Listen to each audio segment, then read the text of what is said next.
Halo, assalamualaikum. Ketemu lagi dengan Ibu. Pada pertemuan kali ini, kalian akan mempelajari bab pertama, yaitu ruang lingkup biologi. Silakan kalian berdoa terlebih dahulu, kemudian siapkan catatan kalian. Jika ada hal yang penting, silakan kalian tulis. Pada bab pertama ini, kompetensi dasarnya yaitu menjelaskan ruang lingkup biologi melalui penerapan metode ilmiah dan prinsip keselamatan kerja.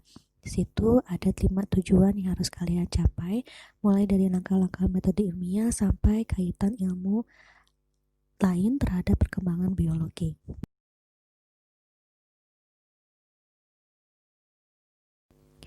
Kalian harus tahu terlebih dahulu apa itu biologi. Biologi itu berasal dari bahasa Yunani. Ada dua kata, yaitu bios dan logos. Bios artinya hidup, logos artinya ilmu. Biologos itu adalah ilmu hidup, di mana biologi itu merupakan ilmu tentang makhluk hidup dan juga kehidupannya. Berikut ini adalah peta konsep untuk bab pertama. Pada biologi, berarti nanti kalian akan mempelajari cabang-cabangnya, kemudian tingkat organisasi kehidupan, manfaatnya seperti apa, kemudian metode ilmiah. Nah, ilmu biologi ini akan selalu berkembang seiring dengan perkembangan iptek dan juga kebutuhan manusia. Karakteristik sains. Karakteristik sains itu ada 4. Yang pertama itu ada rasional. Rasional itu berarti berpikir secara logis dengan nalar. Ini tidak tahayul, tidak mengada-ngada, itu rasional. Kemudian yang kedua itu ada objektif. Objektif itu kebenaran apa adanya. Apa adanya ini didasarkan atas data-data hasil penelitian. Itu objektif. Yang ketiga itu adalah empiris. Empiris, sains itu bisa dibuktikan dengan pengamatan, dengan penelitian, dan juga eksperimen. Dan yang terakhir itu adalah akumulatif. Akumulatif itu, sains itu dibentuk berdasarkan teori lama, kemudian disempurnakan, ditambah atau diperbaiki sehingga semakin sempurna. Nah, salah satu ilmu sains itu adalah biologi. Berarti biologi pun mempunyai karakteristik seperti halnya karakteristik sains, yaitu rasional, objektif, empiris, dan juga akumulatif.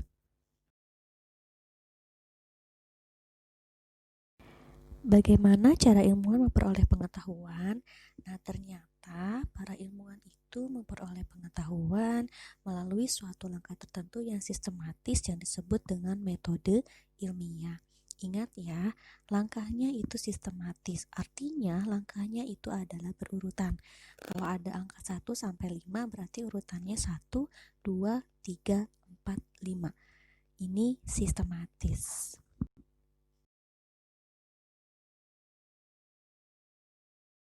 Ada 8 langkah di metode ilmiah, yaitu yang pertama merumuskan masalah, kemudian mengumpulkan data melalui observasi, membuat hipotesis, melakukan penelitian, mengumpulkan data dari hasil penelitian, kemudian mengolah hasil percobaannya, membuat kesimpulan, dan terakhir itu mengkomunikasikan hasil. Langkah pertama pada metode ilmiah yaitu merumuskan masalah atau perumusan masalah. Pada perumusan masalah ini, kalimatnya itu selalu berupa pertanyaan. Apa, bagaimana, mengapa, dan sebagainya. Ya, itu selalu berupa pertanyaan. Misalnya, di sini dicontohkan oleh Ibu bagaimana pengaruh cahaya terhadap kecambah. Langkah yang kedua yaitu mengumpulkan data melalui observasi. Pengumpulan data ini bisa kalian peroleh dari studi pustaka berbagai literatur, kemudian ada pengamatan langsung dan juga bisa melalui wawancara. Yang ketiga yaitu membuat hipotesis. Perlu kalian ketahui, hipotesis itu adalah dugaan sementara. Dari perumusan masalah tadi, maka hipotesis yang Ibu buat itu kecambah akan tumbuh ke arah datangnya cahaya. Karena ini adalah dugaan sementara, maka setiap orang pasti mempunyai hipotesis yang berbeda. Nah, di sini hipotesis ada 2 macam, ada hipotesis nol dan ada hipotesis alternatif. Langkah selanjutnya yaitu melakukan penelitian. Berarti mulai kalian persiapan sampai menarik hasil gitu ya, bukan menarik kesimpulan tetapi menarik hasil dari penelitian. Perlu kalian ketahui di sini ada 3 variabel, variabel bebas, terikat, dan juga kontrol. Perbedaannya, variabel bebas itu perlakuan yang berbeda dalam percobaan. Tadi dari perumusan masalah yang pertama, bagaimana pengaruh cahaya terhadap kecambah. Maka yang dibuat bedanya agar kita tahu pengaruh cahayanya itu berarti tempat penyimpanannya. Pertama, tempat penyimpanan kecambah di tempat yang gelap, kemudian kecambah di tempat yang terang. Nah, ini variabel bebas. Kemudian variabel terikat, ini adalah hasil dari perlakuan yang berbeda-beda dalam percobaan. Di sini adalah pertambahan tinggi batang, karena yang akan terlihat pertama kali untuk di tempat gelap dan terang itu pasti adalah pertambahan tinggi batangnya. Nah, ini merupakan variabel terikat. Kemudian yang ketiga ada variabel kontrol. Variabel kontrol ini kebalikannya dengan variabel bebas, di mana variabel kontrol ini merupakan perlakuan yang dibuat sama dalam percobaan.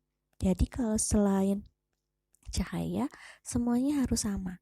Mulai dari misalnya media tanam, kemudian jenis kecambahnya. Kalau kalian menanam kecambahnya berasal dari kacang hijau, ya berarti semua yang disimpan di tempat gelap ataupun terang harus sama, yaitu kacang hijau. Kemudian misalnya banyaknya air saat kalian melakukan penyiraman, dan juga bahkan frekuensi penyiramannya, apakah dalam 1 hari 2 kali atau cukup 1 kali atau 3, 4, 5 kali. Nah, ini perbedaan antara variabel penelitian.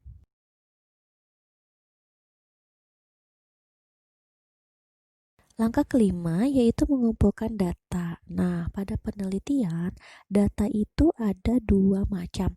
Ada data kualitatif dan ada data kuantitatif. Kalau kualitatif, itu datanya tidak bisa dinyatakan dengan angka. Misalnya, warna, bau, nah itu tidak bisa dinyatakan dengan angka. Biasanya berupa pernyataan. Kalau data kuantitatif berarti data yang dinyatakan dengan angka. Misalnya panjangnya berapa senti gitu ya, beratnya berapa kilo dan sebagainya. Langkah selanjutnya yaitu mengolah hasil percobaan atau analisis data. Berarti kalian menganalisis dari hasil-hasil percobaan yang ada, dikaitkan dengan materi yang sudah ada. Kemudian kalian membuat kesimpulan. Pada saat membuat kesimpulan ini, kalian bisa mengetahui apakah hipotesis yang kalian tadi buat itu diterima atau ditolak. Gitu ya. Kalau diterima berarti hasil percobaannya sesuai dengan hipotesis. Kalau ditolak berarti hasil percobaannya itu berbeda dengan hipotesis. Yang terakhir itu mengkomunikasikan hasil penelitian atau mempublikasikan hasil penelitian.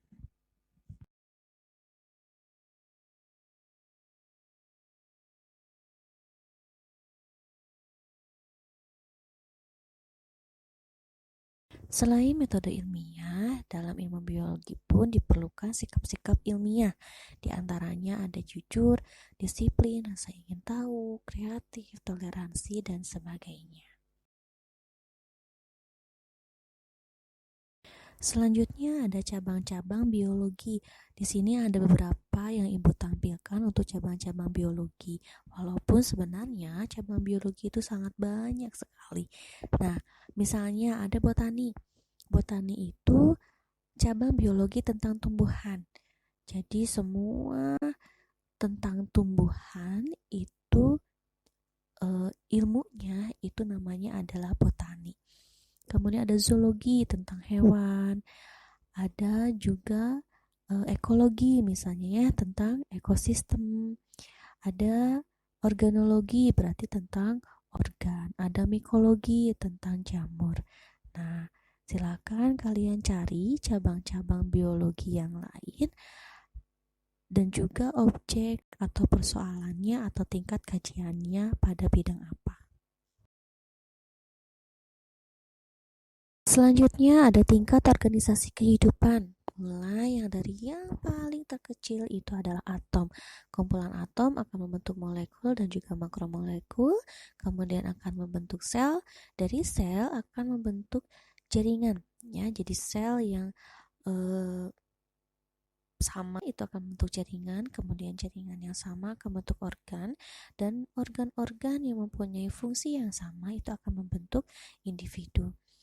Kumpulan individu akan membentuk populasi, kumpulan populasi akan membentuk komunitas, kemudian dari berbagai komunitas akan membentuk ekosistem dan bioma, dan yang terakhir itu adalah biosfer. Nah, di sini Ibu tampilkan contoh cara menentukan permasalahan pada tingkatan organisasi kehidupan. Dicontohkan di sini ada seorang X gitu ya, menderita leukemia. Leukemia itu berarti kanker darah. Nah, leukemia ini termasuk permasalahan pada tingkatan mana? Ya, kita harus tahu dulu leukemia itu merupakan kanker yang menyerang pada sel-sel gitu ya, sel-sel darah putih yang berada di sumsum tulang. Nah, kalau sel-sel berarti ini adalah jaringan gitu ya, karena kumpulan sel itu disebut jaringan. Maka permasalahan ini itu berada pada tingkatan organisasi kehidupan, yaitu tingkatan jaringan.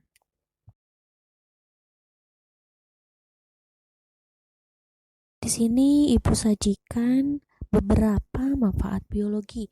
Ada pada bidang pertanian, misalnya kultur jaringan, bidang peternakan ada inseminasi buatan, bidang kesehatan identifikasi virus, kemudian di bidang industri misalnya ada susu fermentasi atau yang dikenal dengan yogurt.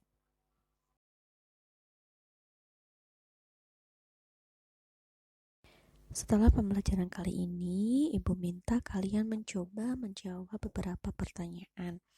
Di sini Ibu sudah sajikan judul penelitian, yaitu pengaruh penggunaan pupuk terhadap lingkungan. Maka kalian tentukan yang pertama rumusan masalahnya, kemudian hipotesis, kemudian variabel bebas, terikat, dan juga kontrol. Dan yang terakhir, coba kalian jelaskan termasuk pada tingkatan mana pada organisasi kehidupan itu permasalahan yang muncul akibat pengaruh penggunaan pupuk terhadap lingkungan. Jawabannya sertai dengan alasan.